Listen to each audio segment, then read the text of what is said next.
Welcome back, everyone, to another interview here today on my channel. Today is, once again, as always, a very special guest, but they're not known for one particular thing. They've done everything from music to video projects to helping other musical creators with their music videos, as well as multiple online web series.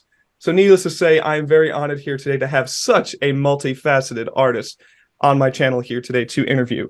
So everyone watching and everyone listening, please give a warm smile to Mr. Wiktor Stribog. Is it Stribog or Stribog? I want to make sure I'm saying that right. Stribog. Stribog, Wiktor, thank you so much for your time today.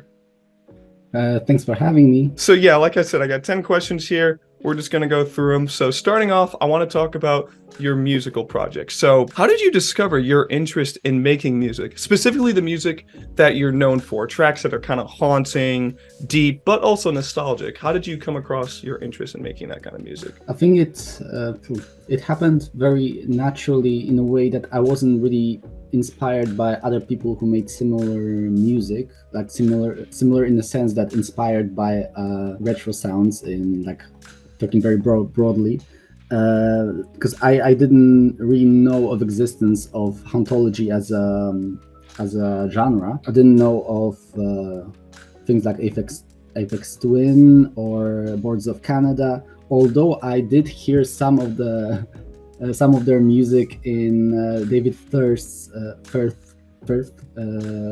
animations. Although I didn't know at the time like who was making this music and what this music was. But to go back to the beginning, I was inspired mostly by the music I heard as a child, like very functional music for like series, for TV shows, the whole musical and soundscape of my childhood, like everything that was used for like jingles, stuff like that. Right. So when you were making your music, you said that you weren't exactly directly inspired by particular artists because you hadn't heard Boards of Canada and other artists like that at the time. You were kind of just going for like a nostalgic throwback to your childhood when you made those kind of songs, but you didn't realize that, oh wow, there's already kind of a genre for this, right? Yeah. Well, of course I was inspired by music of other artists, but it was of the artists of the time, like of the 70s artists and 80s artists, because I listen mostly to this kind of old music, which is as time goes by, it just gets haunting just by default, because they are using these very simple old electronic instruments that people don't use much nowadays. Even the people who try to make kind of retro music, they don't really usually go for this very harsh early electronica sound, which is my favorite. Really, like a late 70s, especially like this late 70s electronica is perfect. Right. Yeah. So I was inspired by the guys like Brian Eno, for example, or like everyone around this kind of ambient or progressive rock kind of genre, because it was all intertwining at the time, and the new wave was kind of also evolving from this whole movement, like it was all like the same people like working together and creating this amazing music at the time. I kind of feel like that's how it is a lot of times with just genres or a particular sound being made. Like no one necessarily knows that there's other people doing it as well, I guess you could say. I mean, back in the late 70s, you had everyone with like the long hair, the new wave of British heavy metal is about to show up, and then Gary Newman comes along. He has like this short hair, he's singing about cars or whatever the hell. And you could honestly make an argument for that in like the late 60s, early 70s, when they started using the Moog, like Emerson, Lake and Palmer, the Beatles, this new kind of electronic sound, or the Who with their synthesizer and like Baba O'Reilly. It is always very fascinating when, like artists obviously try to like switch up their sound a little and try to go with the times. I like how, it's almost like you said, a throwback to your childhood, because I think anyone who's heard your music, myself included, can agree that there's a certain nostalgia to your music, whether if it's spooky sounding, atmospheric, or just straight up, soothing. There's always a retro kind of vibe to it all. So then I also want to ask, is there a certain process or mindset for you to be in to make this kind of music, or this is just you're just going off your influences again and this just comes naturally? The process, that's That's interesting. I don't know if I have a process. Like, it's just I try to make nice melodies or interesting melodies, and then I try to ruin them as much as possible for them to sound more interesting and gritty. So that's mostly my process. You know, this destroying the sounds for them, like, you know, to have this very trashy beauty to them. Mm-hmm. So, and when you say like destroy them or ruin them, you know, you say you take a melody and then you just try to add like a bunch of different effects and reverbs to make it sound just like as odd as possible. Is that right? Yeah, kind of, kind of like compressing, adding this wow and flutter effects, you know, to emulate kind of. You could hear it especially in the last album, Loss, Mm-hmm. in the track Chasing Home. Like I made this one like right after I visited my mom, and I discovered some old cassettes that I had that I used to record songs of the radio, like Mm-hmm. back in '96, you know. So hearing them now, like the sound is, you know, it's so degraded right now, so muddled. It really I really try to emulate that specific sound. You know, when you remember the thing, it's like something that you heard a lot of times, but degraded, and it's just beautiful to me. And I try to do it. It's kind of funny because I remember when we were messaging on Instagram a few weeks ago, you had mentioned that, you know, you had an unidentified song yourself because, of course, everyone on this channel loves unidentified music. Victor himself here had a song that for a while he couldn't solve, but then he somehow found it, right? It was from one of those old cassettes. Yeah, it was exactly the same experience that inspired me to make this other song, but it was a song that I couldn't remember at all recording. You know, it was just weird because like when you have these compilations made in childhood, like, you know, all of these songs by heart. Mm. So I don't know, maybe it was one of my sisters who actually did the recording. I don't know, but to make matters worse, like it was very hard to, like, I tried to. I'm gonna tell the story, okay? Yeah, go ahead. Like I tried to identify it by Shazam or one of these apps, and it didn't work. And I was like, okay, that's weird because it usually works very well. And it was just yeah, it was a little muddled, but you could think it wouldn't have any trouble. No, it had a trouble. So then it was a part of trying to identify the lyrics, you know, which is very hard with this quality. But eventually I found the song, and it turned out it was a '70s song that I recorded in the '90s. And at the time I really listened only to like you know, the pop radio with all the current hits. So it was weird that it was even there, you know. I don't know how it happened, but there it was. I don't remember I already forgot what the song was. So do you remember? You sent it to me on messages. Hold up, I can find it. Shooting Star. Shooting Star by Dollar, or vice versa. Oh, yeah. Yes. Yeah, which is weird because that's not even, I don't think, a popular song. I've never even heard of him. No, In the 90s too. Really, this sound, having this sound, it's something that I chase, like Mhm. like in the song. Right, especially at that time. And yeah, like you said, it was playing mainly, or what you thought would be the pop hits at the time, but then you have this relatively semi-obscure song from the 70s. I mean, granted, I listened to the song, it was pretty fire. I can't lie, it was a pretty good song. So Yeah, but I was so disappointed because I was so excited to do this. Like, oh, I have another one. Yeah. Like, I'm gonna, you know, I was already composing a tweet. I was like thinking, okay, how to record it, how to use it, you know. Yeah, exactly. Unfortunately, I don't have a mystery this time. And how do you feel about this like the wind?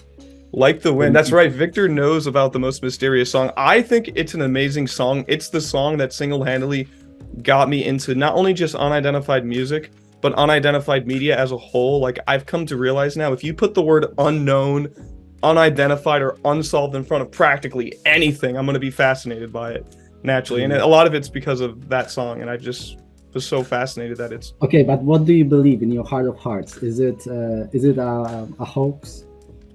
I don't think it's a hoax. I've thought about that myself, but I have to think that when this was first uploaded to the internet, I doubt they thought it would explode to this magnitude.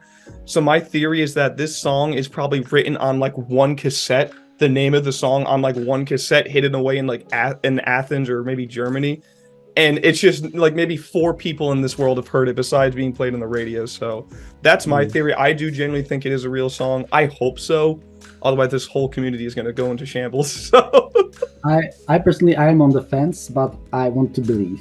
Yes, I right, want to believe exactly. because I can hear that it would be very much possible to emulate this kind of sound nowadays, you know. Hmm. But and on the other hand, it's still very it's very suspicious that really no one like not like a cousin or someone would know this on you thing. Right. And it has like So, like what, like 6 million views on YouTube. So no, like it definitely a fair point. But I'm gonna try to be the cup is half full kind of way of thinking, hoping that it is true. And the good news is at least your songs or your music isn't unidentified. Like you talked about your album Lost a little earlier, which I think is a really cool album, which, and again, it kind of feeds back into what I was saying earlier, that your music, whether if it's kind of isolating sounding, kind of like the album Lost, like I feel like I'm in a train station alone. Or then if I listen to the album before, is that pronounced Lutium? Luton. Luthum. You know, it has more of like a wintry vibe. I feel like it's Christmas almost, even though it still has that like 90s aesthetic to it. So, being a musician for years now, how have you seen your music or style of writing change over the years? I think the change is gonna come. Is yet to come Oh, actually, it's yet to come. because I've always been very fond of concept albums. So I always wanted every album to be, before I even started composing something, I was like, first I have an idea and I try to compose for this idea, which is rewarding sometimes. For example, the Latin album, the second one, it really I finished it in 2 weeks. It was so easy for me because the like idea really resonated, and it was, I don't know if I composed it during summer. Maybe it was during winter, but I really had this summer vibes in my head. So it was very easy. But then Luton was more difficult because like I had this concept, you know, like I'm gonna make a summer album, then I'm gonna make a winter album. But you know, like sometimes you find I struggle with it because I have ADHD, so I get millions of ideas, and my ideas get old pretty quickly, you know. So like I still like them, but then I would prefer to do something new, you know. Mm-hmm. Yep. So if I manage to make an album in 2 weeks or a month or 2 months, then it's fine. Like I can still have this idea fresh in me. But if it's for whatever reason the process gets longer and longer, it becomes taxing really. So what I mean by the change is I think from now on I'm gonna try to ease up with the concept thing. I'm gonna just try to make music first and then maybe try to make some sense out of it, you know, just to let my ADHD fly a little bit. Yeah, and honestly, that's a really good like kind of mindset to go into because I've never been officially diagnosed, I don't think, but I probably do have it because I'm like that as well, where I want to I do a haven't been million different. diagnosed either. No, you haven't been diagnosed. You just know you have it. You're like, Yeah. yeah, it's definitely here. So probably same thing because I'll be wanting to do a million different things. Like I want to do interviews, I want to do other videos, I want to do voice acting, I want to do all these different things. So now like I'm coming to that point where I need to just kind of like play my cards out, see which do I want to do the most, and then if I have time for the other things, then to try to pursue those. So I think that's a good mindset that you have, recognizing that you have this, and just so the work itself doesn't get all kind of like you put 25% into this, 25% into that, 20, like you want to give your 100% onto this, then you can move on to this. I like that mindset. Do you write things down on paper? Like, do you actually physically write things down? Sometimes I do, but it makes no difference Oh, whatsoever okay. because I write. I have like well, I write things down when I'm doing some kind of storyboards or something like that. Sometimes I Hmm. make lists of things that I have to do like in the immediate future. But then I also have a million of like notepad files everywhere in different folders. Yep. Sometimes I'm duplicating the same thing that I already written somewhere else, and it's not really working out. Like it's you sometimes you just have to write things down, but it doesn't help organizing my life now. Right. You'll like open up a file, be like, oh shit, I already did write this. Yeah, and but where did I save it? That's the question.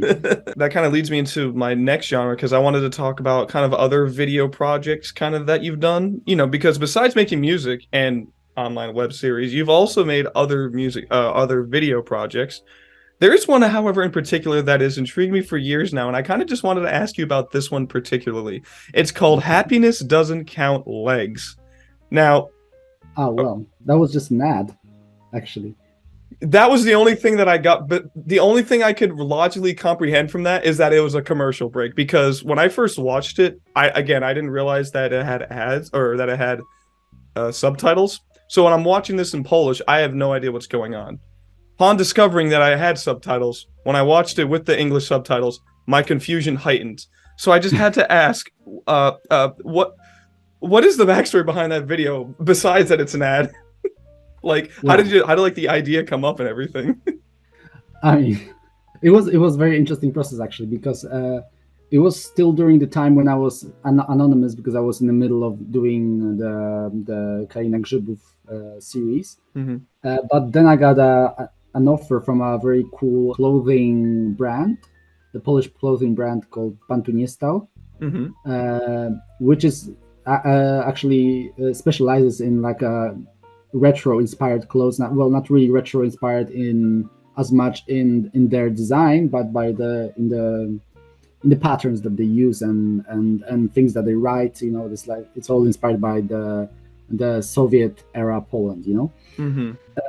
So they reached out to me for me to make an ad for them. I wasn't really doing things for other people back then, but this intrigued me. But at the same time, I didn't want to meet with them and like reveal my identity and like risk everything falling apart. I wrote a script. I made a storyboard, like a very simple one. Like I told them like just record this on the green screen. Like, and they did all the recording, all the things, and then I just composed everything, and that's the story mostly. Fascinating. Yeah, because I know that when it says reclama at the beginning, I'm like, okay, it's a commercial ad. Okay, that's about all I got. I know how it's confusing because I use the aesthetics of ads and the motive of ads so much in my work, in my like normal work, that you can't really tell what's really an ad and what's a parody or like a pastiche of ad. Yeah, like even on your most recent work, like the Are We Happy? It has like that exact same kind of aesthetic. I mean, well, granted, because it's good that you can recognize that, oh, this is Wiktor Stribog's work because it has that, just like a musician, they have that particular sound. Your animations and your style of filmmaking and creation has a particular style. It's very nostalgic looking, while at the same time also being very I don't know what other word to use. Maybe European, because when you look at it, you also can tell this is definitely not American. I think even when I try to emulate some more American-inspired things, like there's a lot of in my new series. There's a lot of American, like strictly American-inspired things, like ads from the 80s and stuff. But I think even then somehow but I think that's the thing that's very cool about creating, that you don't really have to worry about copying things, because even if you try to do like the most blatant copy of something because you're inspired by you really like someone's art or really like some motive, even if you try to do it perfectly, unless you're like some kind of savant that really can produce a perfect copy, you're not going to make a perfect copy. You're always going to do some interpretations, like it flows through you, and it always leaves something different, and you're creating like this hybrid that is kind of like the thing but not really. Right, you add your own little touch to it. Yeah, so like you never really copy things. Right, exactly. Unless I feel like you're actively trying to, but even then, like you're still gonna give it like some sort of different style to it when you do it, because you're gonna add your own type of flair to it. Yeah, I think it's advantage to be flawed, actually, to not be perfect, because I feel like many times I do try to copy things, and I say to myself, well, okay, first I do the copy, and then I'll try to modify it or like work from there. But then I see the copy that I made is not really a copy; it's already something different. So I don't really have to work too much. Right, exactly. Yeah, it's like, oh, okay, cool. Here we go. You've also created music videos for other artists, haven't you? Yeah, I did. As shown on your website, just to name a few, there is, of course, SLO Denador by Slovenska Televisa, right? I got the name right? Yeah. Yeah, okay. And then Yeah, there's they're a also Spanish. They're a Spanish band, but they have a Slovenska Slovenska yeah, that's what I was saying. I was like, name. this is in Spanish, but why is Slovenska in the title? So I was like, I mean, okay, some people are just really inspired by the Eastern Europe, you know, not exactly. really And defend then the they same get way. a Polish man to do the music video, bro. You know, they probably live somewhere in like Bucharest for all we know. Nah, nah, they're from Spain. Oh, they're okay, cool, cool. And then there's another one which I actually listened to yesterday, which is actually really catchy. Wachmane.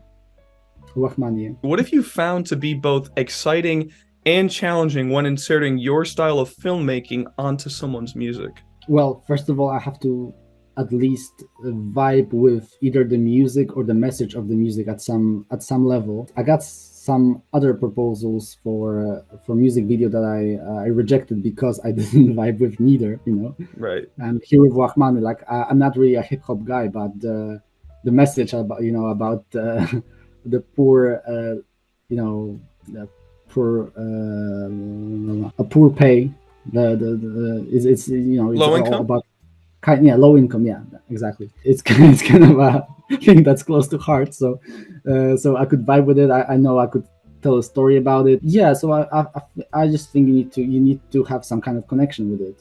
Or for example, SL Ordenador was very easy because it was my kind of aesthetic. The theme of a computer, of course, like that's something Yeah. I think of a lot. That's why I was surprised when you told me that you actually didn't help with the making of the song. You just did the video. But then you said you also did help them with another one of their songs, right? Yeah, yeah, they asked me to write some lyrics for, well, it was like a really like a spoken word song, but I wrote a poem that was later read and recorded by Aleksandra Waliszewska. My favorite music video, aside from Es el Ordenador, it was the Idra. It was, I don't I think don't I've know seen if you that know one. this one. I don't You think I've haven't seen seen that that one. one. It was actually the most advanced music video I Is it ever on your made. website? Yeah, no, actually no, but you can find it on my. It's linked on my YouTube channel playlist of music videos. You should find it. Wow, that flew right on my radar. I can't believe I completely missed that. I'm sorry. I like that you know, you're not afraid to say no when you need to. Like if you don't feel a passion with the music or the message of the song, you know, why are you going to dedicate so much time into this? Because someone will just be like, "Yeah, I'll tell you yes anything. I just want to get work." Whereas, you know, you're more like, "No, I want to genuinely put heart into this, so I got to make sure there is a heart in this song for me." There was one music video that I really wanted to happen, but because of pandemic, it didn't happen. It was a U.S. artist actually, and it would be a very, very, very cool collaboration. And I had a very cool idea for it, but unfortunately, it didn't come to fruition. There's a lot of these things, that you can't really talk about, and you even did some work for. It's forever in the limbo. Yeah, it's forever. Now that's considered lost media, right? That'll just never be Yeah, found, sadly. I might use some elements of it that I created for it already for my series because it will kind of be in the same style. So now I want to move on to I think what a lot of people are really excited to hear about Karina Grishabov. Now, I'm gonna be like a little kid here because this has been unironically one of my favorite web series ever. I love Smile Guide, Indistinct Chatter. I love this channel so much. So it's so cool to uh talk to you here today. So just to kind of break it down a little, we'll start off with Poradnik Usmiechu, Smile Guide. So I have to ask, how did Smile Guide come into existence? Was this like a student project that turned to a YouTube channel? Like what is the backstory behind it? Kind of is and kind of isn't. The story is long, kind of, That's okay. but okay. Well, we have time, so Yeah. I was by weird means. I was kind of manipulated into leading like a film club associated with university. That was like a new thing because no, that was the beginning actually. The beginning was I needed money for a computer. That was the beginning. That was the I true gotcha. beginning. I needed money to buy a good computer so I can make movies. The stuff I was working on was like it had to work on Linux because if it was on Windows, it would crash. It was like such a bad laptop that it could only hold Linux. So I found an ad that there was a competition for a storyboard, well, the screenplay and storyboard for like a short movie, and there was a reward of 2,000 zloty, which would get me a computer. I took part with it, but then it's like a very specific city. I was studying at. It's called Lublin, and there's no money in this city ever for anything. So it was too good to be true. So when we were invited, all the people participating in this competition were invited like to meet at this meeting. It turned out that they decided to not give anyone the reward, but instead of to create like this kind of workshop for everyone, like a film workshop. Okay, like so that's what happened. Anyway, I met Diana there, so the actress who eventually will play Agatka. The workshop come and gone, and after that the professor that was kind of leading the whole thing, she asked us to create this film club. We really didn't want to, but she was this kind of person that you can't say no to her. Like she had this kind of overwhelming, I don't know, something. It was something in her. Like she was so good and so nice. Like she was a very good person. Aside from all the whole not paying the prize money fiasco, which wasn't her fault actually too, because she just wanted to do the best for everyone for the little that they had. Mm-hmm. But anyway, so I was manipulated to do this. At the time, I was also a teacher actually at my university, which is okay. It was the same university, but a different department. It was a humanities department. Humanities, yeah. Yeah, I kind of invited some of my students to go there, because I really didn't have any idea how to get anyone interested in it. We did some evenings, some movie evenings where we played some movies, and that was it. But then I still felt kind of obligated to do something more, because I'm this kind of person that I if I'm doing something, I want to do it well. So I was like, okay, maybe I should think of something like to shoot with the students, like to make some kind of movie, some kind of exercise. I thought of, and at the same time, I kind of had this night of feverish dreams where I kind of saw the whole first episode in my head, which was also prompted by the things I was watching at the time, which was these old Polish TV programs on YouTube. Mm-hmm.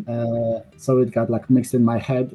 And of course, it's like there's too much things to this story, which is not a very coherent story, but this is what it is. I mean, I'm enjoying it. I'm liking the origins of it. So you were forced to be like in charge of a film club. You said, right? Yeah, and also at the same time, I was by the same person. I was manipulated to attend like a newly established film school, or was it after? Can't really remember if it was exactly at the same time. But anyway, somehow I also was exposed to a lot of experimental movies, like very old, like classic experimental movies from like 20s, 30s, and so on at the time. So it also mixed up with the things I was watching on YouTube into this kind of idea. But when the day came, like I kind of showed this idea because we had like a group on Facebook of this film group. I presented the idea of what I want to do, what I need to shoot it, because I didn't have a camera even.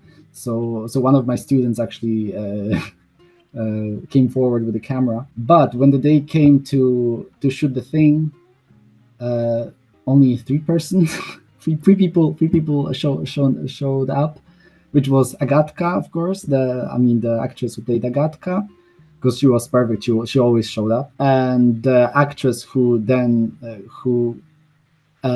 I knew beforehand because we kind of talked about it, who could do some voices. So I asked her to do the Małgosia, Maggie the Squirrel. Maggie the Squirrel, yep.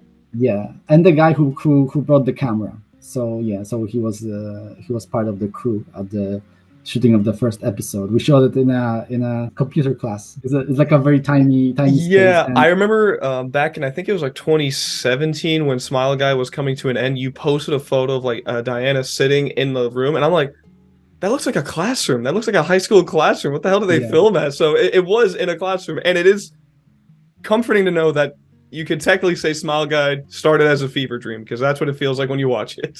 yeah, yeah. But and what's funny is it so happened that every each and every episode was shot in a completely different place, Hmm. just out of necessity, because like we didn't have any space of our own, so we were just like, okay, maybe we can, like, actually for the second episode we had kind of had to sneak in to the, because we shot it in like a student gallery that we technically had a permission to use by the professor, the aforementioned professor, but at the time we didn't, she forgot to write the permission down in the place where you take the keys for the place. Oh, okay. So we're like, oh fuck, we can't get the keys. Maybe someone is there, so we can just get in and wait for them to leave and just act like we belong. So that's what we did. And we were lucky because they were just finishing setting up some new exhibition there. So we just like came in, Mhm. we set up our stuff, and they just left us the keys like we belonged. And that was it. Yeah, you had to be like secret agent man just to get the second episode shot. That's Yeah. crazy. So then, like, when you guys would shoot an episode, what was it like, and like, how long did they usually take each episode? Was it like within the day, or did it take weeks? No, like the shooting was always just like a just one day, because I mean we didn't need much material for it. Hmm. And I mean, aside from the first episode where there was like two other people present, aside from me and Diana, and the fourth episode, which required like the additional actors, all of the rest we was just me and Diana actually. So It we was shot it in all the it different was just you places. two. Yeah, which was challenging because like sometimes I didn't even have anyone to like to put the light in the right space, or something like that. Hmm. At the time, I didn't really have even like a professional light situation. I don't know if I posted this picture. There was like a picture from actually from shooting the second episode where the lighting setup was this kind of I don't know how to say it in English. It's just this kind of thing that you carry like a big drawings in, like rolled into this kind of plastic tube, like a big plastic tube. Okay, yeah. And on top of that and it was propped up with chairs, not to fall. And on top of that, I put like a tiny desk lamp of my roommate, and that was my lighting. My Are you lighting. wait, is that the one you post where like it's Diana sitting in the room and she's like facing the wall? Is that the one, or is there another one? No, although that the same light was used for the for Oh, that as well. okay. I never would have thought like I was like 8 years ago, back in like November of 2015 when I first watched this episode. Never would I thought that I'd be talking to the guy who created it. Like, holy crap, this is so cool. So then, the two actors, other actors that you mentioned, who played the Jeans Man and Carolina, how did they come into the series? Were they like friends of yours that you showed this idea to, and they were down to with it? Yeah, because I felt I was a little boring, just having one person. Like there was like no interaction really in the show, other than interaction between the Agatka and Małgosia, of course. Hmm. But like I had some ideas to make it more interesting. So the Jeans Man, he was my roommate at the time. We shared like a tiny room in the for the Oh. PhD students in the dorm. I just knew he would be perfect for the show because he had this.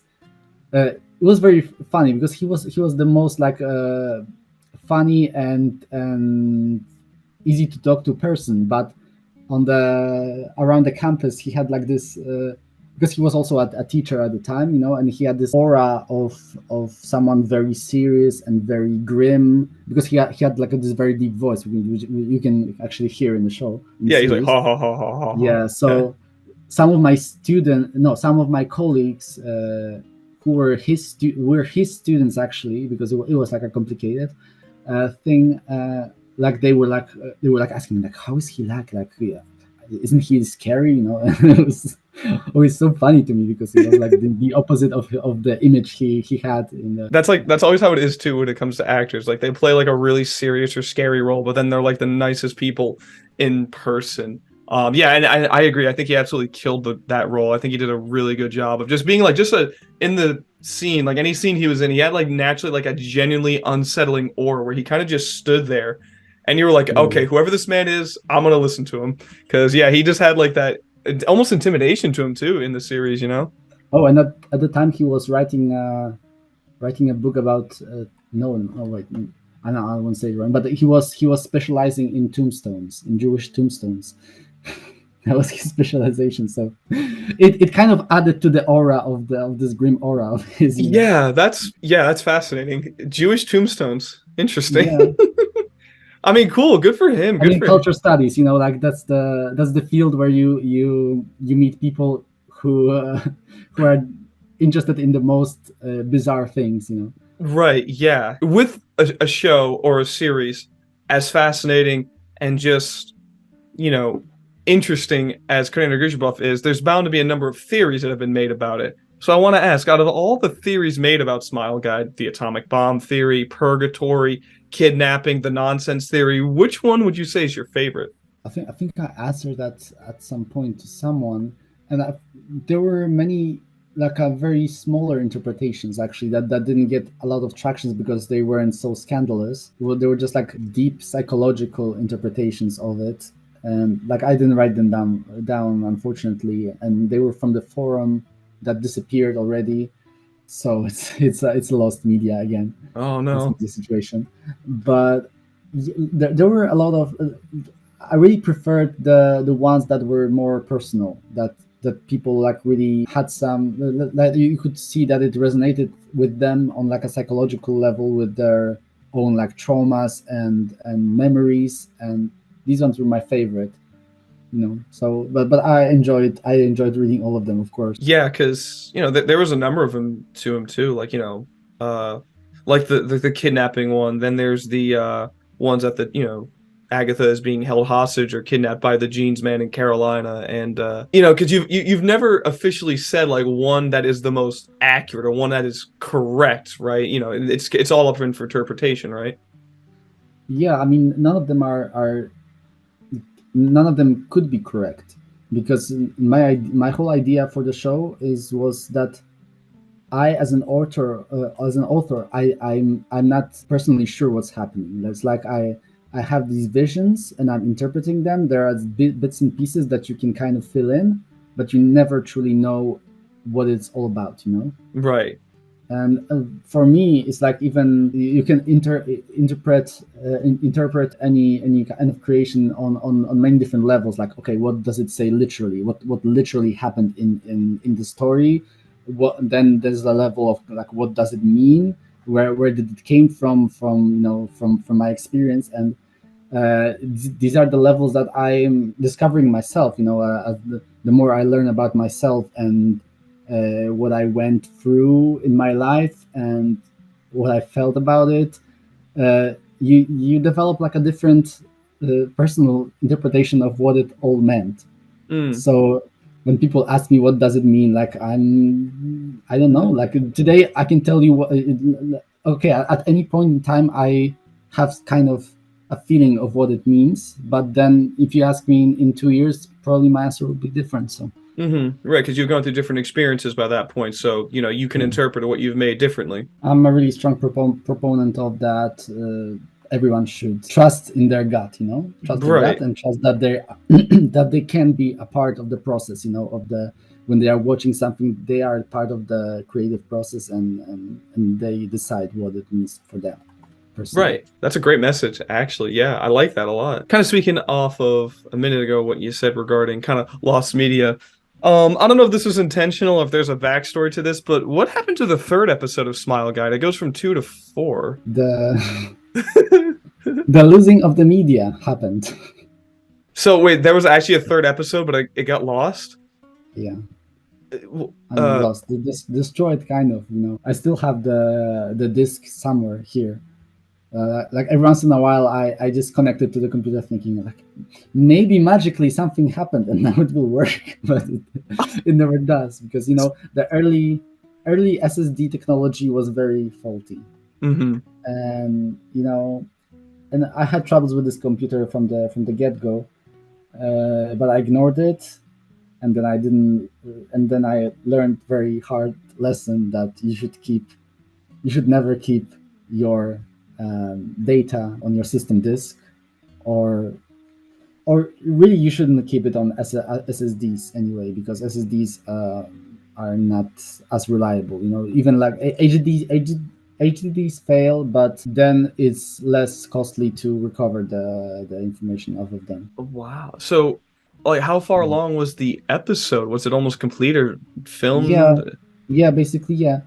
Like I still have the source material I have for it, but in the case of the show like Smile Guide, the source material is really 10% of the final thing, Oh, because it's everything else is post production, the music, the animations, and hmm. all of these things. And unfortunately, I just have the source material of the recordings.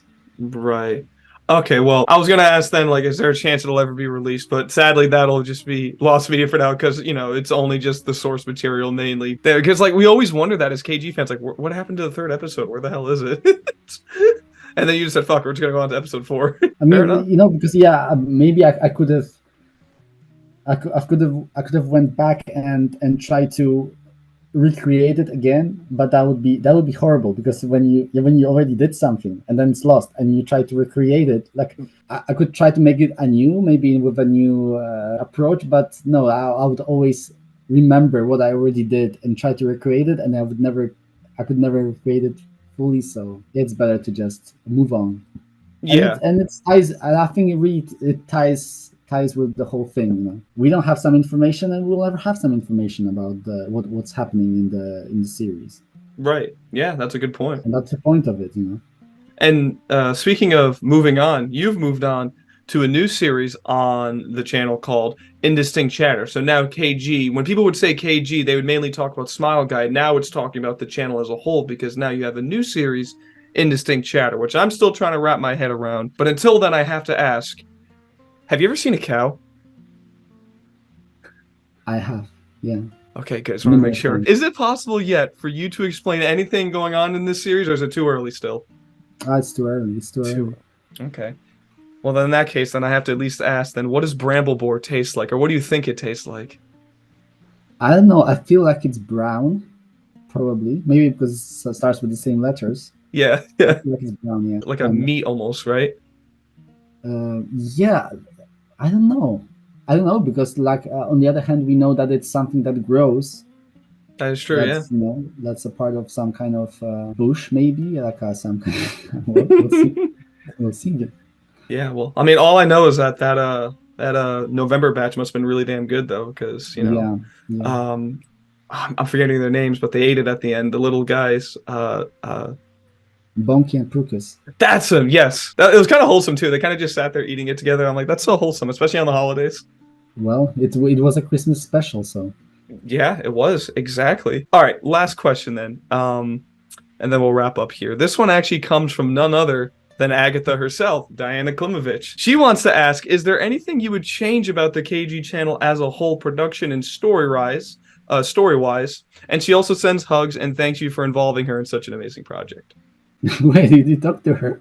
Yeah, we're friends. We've been friends for Oh, years. yeah, I forgot. Oh, yeah, yeah, we talked about it. No, I don't think I would do anything differently, because that would be a different thing. Sometimes you have that feeling that, oh well, if I went back knowing what I know now, or having the skills that I have now, that well, if I did, like, probably I would create Indistinct Chatter, something like that. Hmm.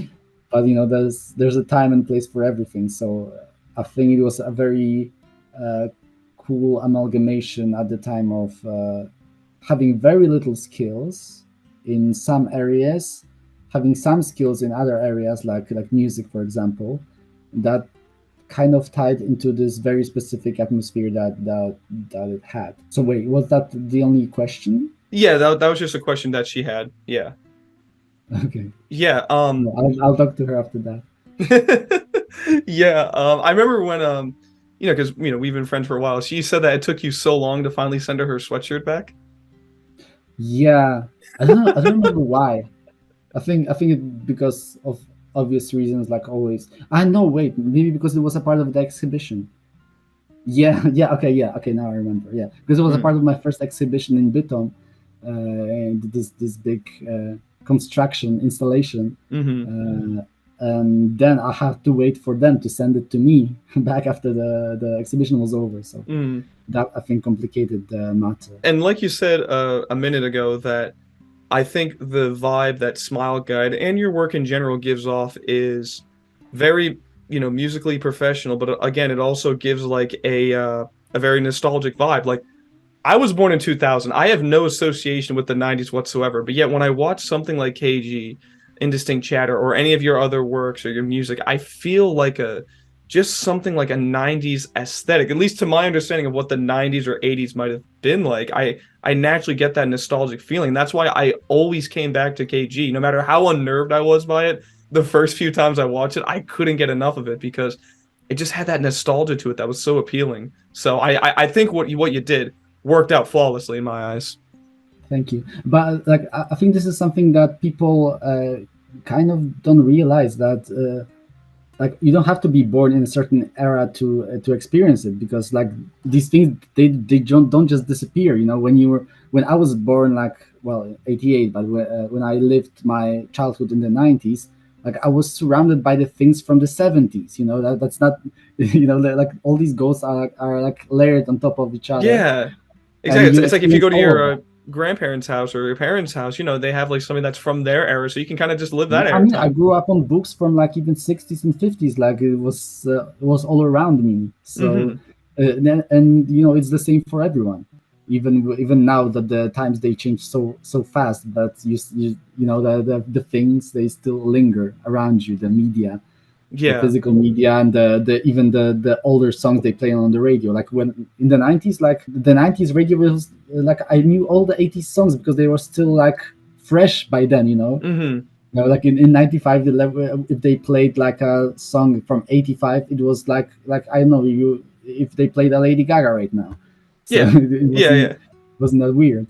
Right, yeah, and I think it's probably, I grew up with a lot of old school stuff myself with like in my grandparents' house, a lot of old music. So I naturally have a love for old school or nostalgic things. And I imagine it's probably the same for you as well, growing up with very old books and older music as you grew up in the 80s and 90s. I don't even think about it anymore as like a love for old stuff. I think it's just a love for good media, because and media that is not maybe because of course some aesthetic trends they come back in circles, after a Yeah, while, but at any given point there are certain aesthetics that are not in right now, but right. they are still good, and you can Yeah. still seek them out and appreciate them for what they are. So I think I mostly have a love for currently unloved aesthetics. That's what I seek. Hey, you The things gotta. that are abandoned and forgotten, and maybe they will be, in 30 years there will be like the freshest thing. I mean, vinyl's making a comeback right now. At least here in the States, people are buying vinyls No, again. vinyls are already in decline. Like now the CDs are in. Okay, good, because I The also CDs collect are a the new I collect retro. a shit ton of CDs. I have a CD collection of all classic Yeah, rock stuff, so keep good. keep keep on to them. Yeah. Yes, absolutely, I will. I have like, oh God, like over 100 now. I've been doing it for 3 years. Well, hey man, that's all I really had for you today. This has been an awesome conversation, and Victor, I'm gonna really try to say this right. Dziękuję za poświęcony czas. Dzięki. I Thank you. asked Thank Diana, I you. was like, Diana, what do I say? Because I want to thank Victor for his time, but I want to say it in Polish, and she sent me that, so I had to look it up on Google Translate on how to pronounce it. That was a very good effort. Yeah. Thank you, You're absolutely. welcome. So, everyone watching, thank you so much for watching once again. Victor, thank you so much for your time. It's been an honor talking to you, and Thanks for having me. I can speak on behalf of all of your fans when I say we look forward to what's coming next from you. Okay. Well, I hope it won't disappoint. I doubt it will. Thank you so much. Thanks.